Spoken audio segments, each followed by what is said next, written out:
ونعوذ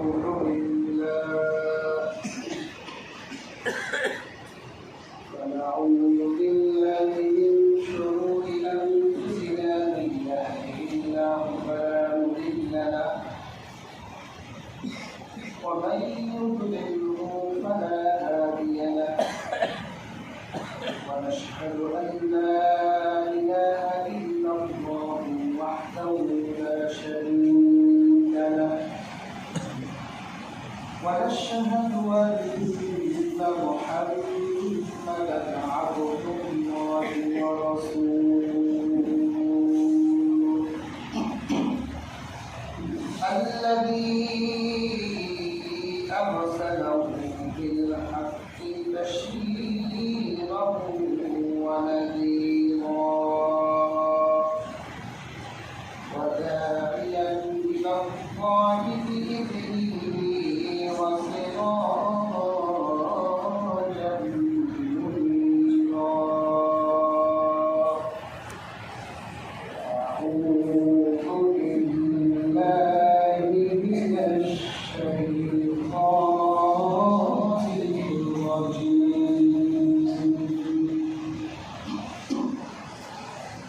بسم الله الرحمن الرحيم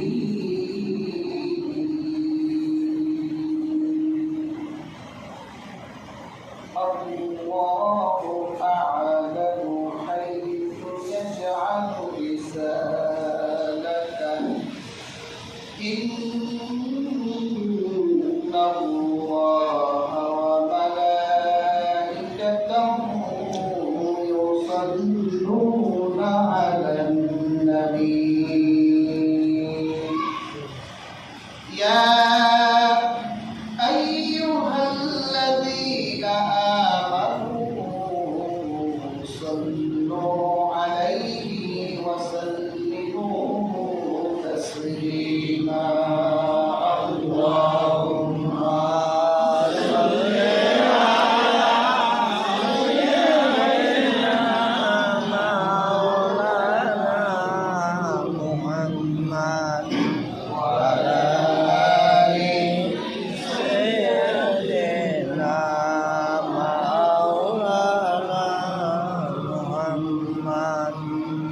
মদিনাতে শুয়ে নবী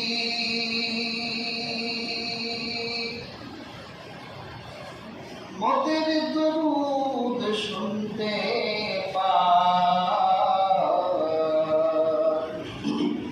কেমনে যাব মদিনাতে সে পথ মোদের বলে দেন আল্লাহুম্মা সাল্লি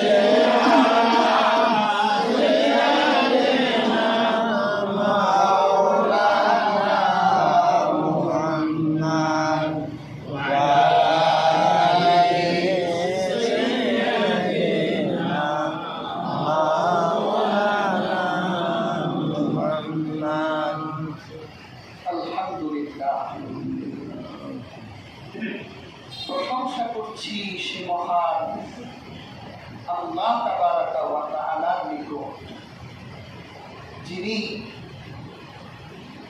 আশিকে রাসূলদেরকে রেখে দিলেন।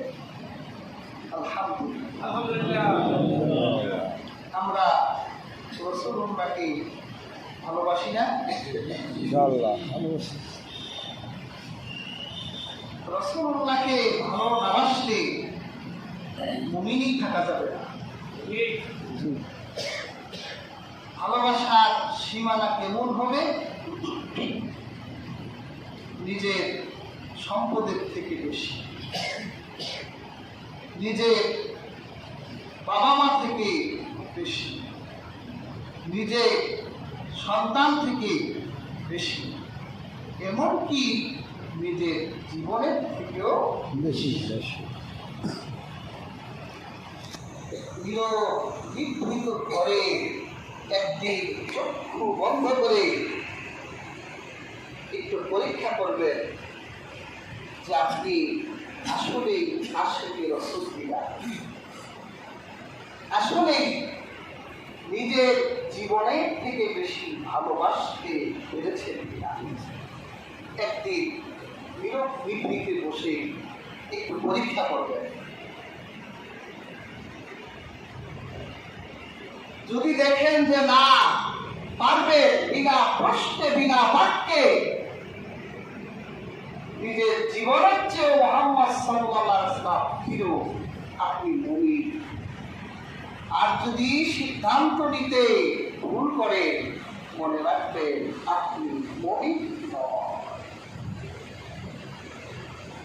আমরা বিশ্বাস করি আমরা মুমিন, সেজন্যে রাসূলুল্লাহর জন্য আমরা একত্রিত হলাম, বসলাম।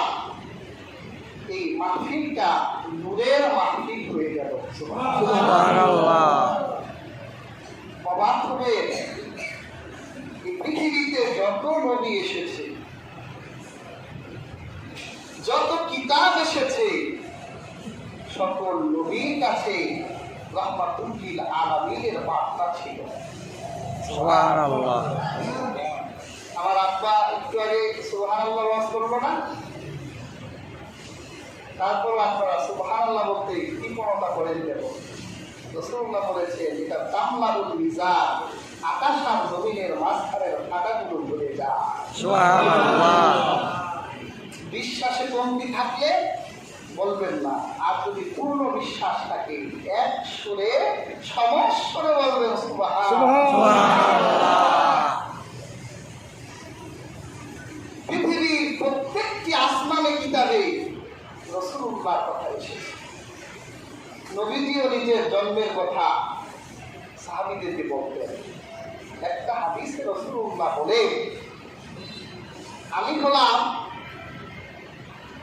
দাওয়াতুল ইব্রাহিম, ইব্রাহিমের দোয়া।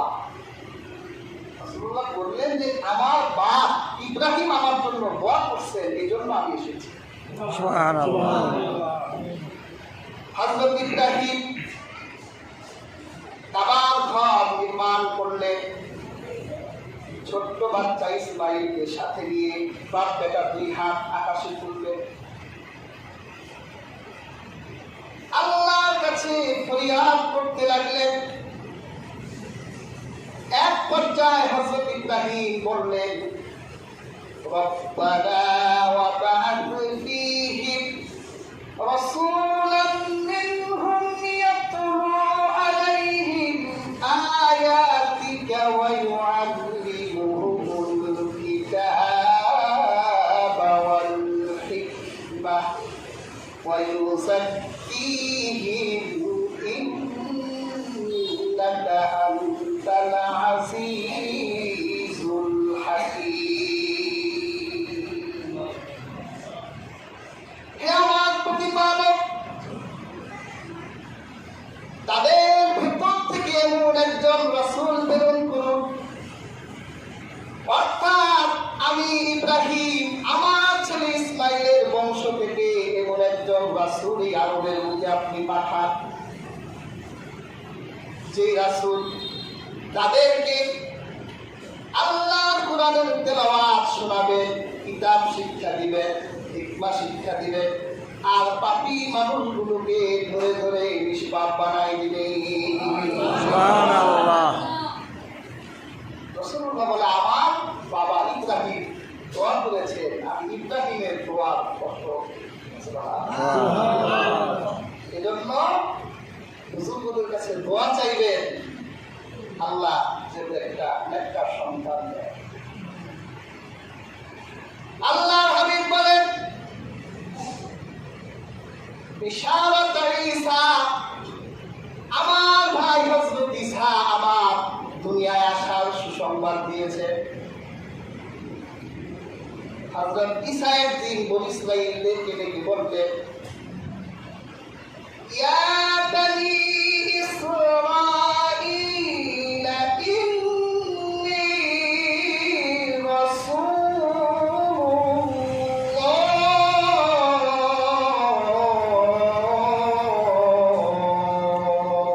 আল্লাহু আকবার। মুসাদ্দিকাল লিমা বাইনা ইয়াদাইয়া মিনাত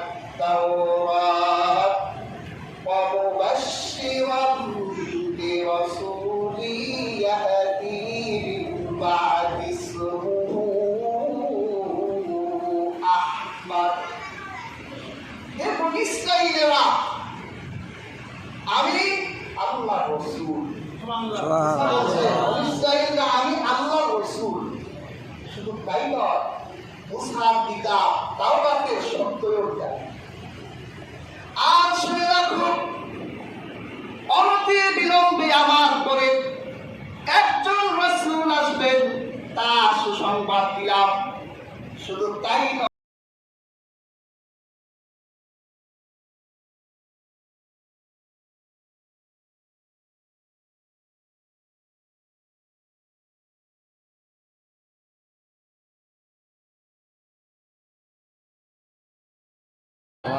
জন্মের আগেই স্বপ্ন দেখেছে। আমি বিগত জুমায় আলোচনা করেছি, সে আলোচনা টানবো না। আল্লাহর হাবিবের মা যখন গর্ভবতী হলেন, অর্থাৎ আল্লাহর রাসূল যখন আমেনার রহিমে ঢুকে গেল, রাসূলুল্লাহর রূপ কেমন দামি রূপ, আর কোন মায়ের গর্ভে রূহটা থাকতে পারে চিন্তা করা যায় না। স্বর্ণগর্ভা নারী। আর হাজরিন, মা আমেনা বলে, আমার গর্ভে যখন মুহাম্মদ সাল্লাল্লাহু আলাইহি সাল্লাম এসে গেল,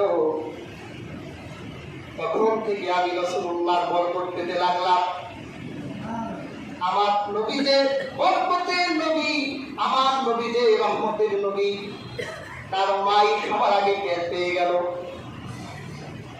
যখনই রাসূলুল্লাহ মায়ের রেহেমে গেলেন, ইতিহাস গ্রন্থ সাক্ষী, মা আমেনা বলেন, তখন আমি আমার প্রত্যেকটি নিঃশ্বাস আর প্রশ্বাসের মেশকের ঘ্রাণ পেতাম। আর আমি আপনি যখন আমার মায়ের গর্ভে ছিলাম, আমার মা প্রত্যেক নিঃশ্বাস প্রশ্বাসে বমির গন্ধ পেত, ঘুমাইতে পারত না। আর রাসূলুল্লাহর মা বলেন, আমি তো প্রসব করার আগ পর্যন্ত টেরই পাই নাই যে আমার পেটে মুহাম্মদ আমিন আছে। হাজিরিন,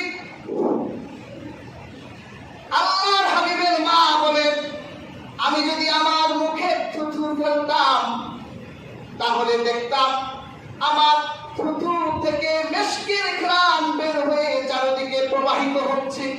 সুবহানাল্লাহ। আর আমি যখন রাস্তা দিয়ে হেঁটে যেতাম, তখন আরবের নারীরা, ছোট ছোট বাচ্চারা রাস্তায় দাঁড়িয়ে থাকতো আমার শরীর থেকে মিশকের ঘ্রাণ নেবার জন্যে।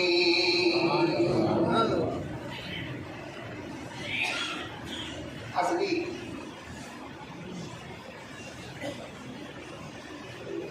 6 মাস যখন রাসূলুল্লাহ মায়ের গর্ভে আব্দুল্লাহ ইন্তেকাল করত, শরীর থেকে মিশকের ঘ্রাণ, আরবের মানুষ বিচার দিল আব্দুল মুত্তালিবের কাছে, আপনার বৌমা বিধবা, বিধবা নারী তো সাজুকাজু করতে পারে না, সে তো সুগন্ধি লাগাতে পারে না, তার জন্য বৈধ নয়। কিন্তু আপনার পুত্রবধূ রাস্তা দিয়ে হেঁটে গেলে এমন সুঘ্রাণ লাগায়, আরবের মানুষ কোনোদিন এত মিষ্টি সুঘ্রাণ অনুভব করে না। আব্দুল মুত্তালিব, ঠিক আছে, আমি বাসায় যাই, আমি বৌমাকে বলবো। আব্দুল মুত্তালিব তার বউকে বলছে যে, আব্দুল্লাহর বউ রাস্তাটা হেঁটে গেলে দেশকে গ্রাম পায় মানুষ, আমাকে বিচার দিয়েছে, মেয়েটা পেটে বাচ্চা, স্বামীটা মারা গেছে, কিছু বললেও তো ব্যথা পাবে। আব্দুল মুত্তালিবের বউ বলে, শুধু কি তাই নাকি, আমেনা যখন গোসলখানা থেকে বের হয়, আমি যখন গোসলখানায় ঢুকি, তখন আমার কাছে মনে হয় যেন গোসলখানা ভিতরে কে যেন মেশক দেখে রেখেছে। পুরো গোসলখানাটা সুগন্ধিময় হয়ে যায়। চলো দুইজনে একসাথে স্বাধীনভাবে বউকে জিজ্ঞাসা করি। আমেনাকে ডাকা হলো, বলল মা তুমি একটা মক্কার বিধবা নারী, আমাদের আরব দেয় যে বিধবা নারী সুগন্ধি লাগাতে পারে না, সাজুগাজু করতে পারে না, কিন্তু তুমি সুগন্ধি লাগাও। আরবের মানুষ বিচার দেয়, মা তুমি সুগন্ধি কোথা থেকে পাও? আমেনা বললো আমি তো কখনো সুগন্ধি মাখি না। আপনি বিশ্বাস হলে দেখে মুখে থুতু তাদের সামনে ফেললো, পুরো ঘরটা যেন মেশকে সুগ্রাণ হয়ে গেল। সুবহানাল্লাহ। বাবা শুধু তাই নয়, আমি যখন রাস্তায় বের হই তখন আমি দেখি আকাশের গাছপালাগুলো আমাকে সালাম দেয়। সুবহানাল্লাহ। প্রথম আমার ভয় লাগতো, কি হচ্ছে আমার সাথে? আমার স্বামী মারা গেছে, জিন্দা আমার উপর ভয় করবে নাকি, এরকম ভয় পেতাম। কিন্তু এখন আমার ভয় কেটে গেছে, কারণ আমি 2 দিন আগেই স্বপ্নে দেখলাম, আমার স্বপ্নের ঘরে এক আগন্তুক এসে বলছে আমেনা ভয় পেও না, গোটা জগতের আল্লাহ পাক যত জগৎ সৃষ্টি করেছে সমস্ত জগতের শ্রেষ্ঠ মানুষ তোমার পেটের ভিতর। সুবহানাল্লাহ। তখন থেকে আমার ভয় কেটে গেছে। আগে এই মরুভূমির পথ দিয়ে হাঁটলে পাথরগুলো গরম হয়ে যেত, পা রাখতে পারতাম না। এখন আমি সেই গরম পাথরের ভেতর পা রাখলে দেখি কে যেন ঠান্ডা বরফ বিছাই দিয়েছে। সুবহানাল্লাহ। আরবের এই শক্ত পাথরগুলো আমার জন্য তুলার মতো নরম হয়ে যায়। আমি যখন পানি আনার জন্য কুয়ার কাছে গিয়ে দাঁড়াই, আগে রশি দিয়ে কুয়ার নিচ থেকে পানি উঠাতে হতো, কষ্ট হতো। এখন কুয়ার সামনে দাঁড়ালে দেখি কুয়ার ভিতর থেকে পানিগুলো পলকায়া পলকায়া আমার হাতের সামনে চলে আসে। সুবহানাল্লাহ। পানিগুলো আমাকে বলতে হবে না, কষ্ট করে এত দূর এসেছো কেন? তুমি যদি আমাদের ডাকতে আমরা তো তোমার বাড়ি গিয়ে তোমার মশল ভরে দিতাম। সুবহানাল্লাহ। এই যে এত ক্রেডিট আমেনা, এটা কি আমেনার কারণে না রাহমাতুল লিল আলামিনের কারণে? রাহমাতুল লিল আলামিন। আমেনা তখনই বিশ্বাস করেছিলেন তার পেটের ভিতরে মহামানব আছে। 570 খ্রিস্টাব্দে 12ই রবিউল আউয়াল সোমবার সুবহে সাদেক রাসূলুল্লাহ জন্মরাত্রে আমেনা বলেন, সুবহে সাদেকের কিছুক্ষণ আগে আমার পেটে একটু ব্যথা অনুভব হলো। এর আগে আমার প্রসবের কোনো অভিজ্ঞতা ছিল না, একা ঘরে ঘুমায়া আছি, একটু ব্যথা। হঠাৎ করে দেখলাম আমার চোখের ভিতর ঘুম এসে গেল। আমি স্বপ্নের ভিতর দেখতে পেলাম খেজুর গাছের মতো লম্বা লম্বা কয়েকজন নারী আমার ঘরে ঢুকেছে, আমার চারদিকে বেষ্টন করে আছে। আমার কাছে মনে হলো যেন আত্মে বানাতের কন্যারা আমার ঘরে ঢুকেছে। এরপর নজর করলাম, দেখলাম পূর্ণিমার আকাশে একটা ঝলঝলের চাঁদ উঠেছে। সবাই সেই চাঁদ পাওয়ার জন্য আগ্রহী। দুনিয়ার সবগুলো ঘরকে হতাশ করে আমার জীর্ণ শীর্ণ ভাঙ্গা কুটিরে সেই পূর্ণিমার চাঁদটা নেমে গেল আমার বুকের ভিতর। চোখ খুলে দেখি রাহমাতুল লিল আলামিন আমার কুলে। সুবহানাল্লাহ। আরব দেশে কাবার পাশে মানবের সেরা মানব এসেছে, রাসূল এসেছে, রাসূল এসেছে, রাসূল এসেছে। আমেনার কোলে চন্দ্র দোলে, আমেনার কোলে চন্দ্র দোলে, পাখিরা ডালে ডালে গান ধরেছে। রাসূল এসেছে, রাসূল এসেছে, রাসূল এসেছে। আকাশে তারাগুলি জান্নাতের তারাগুলি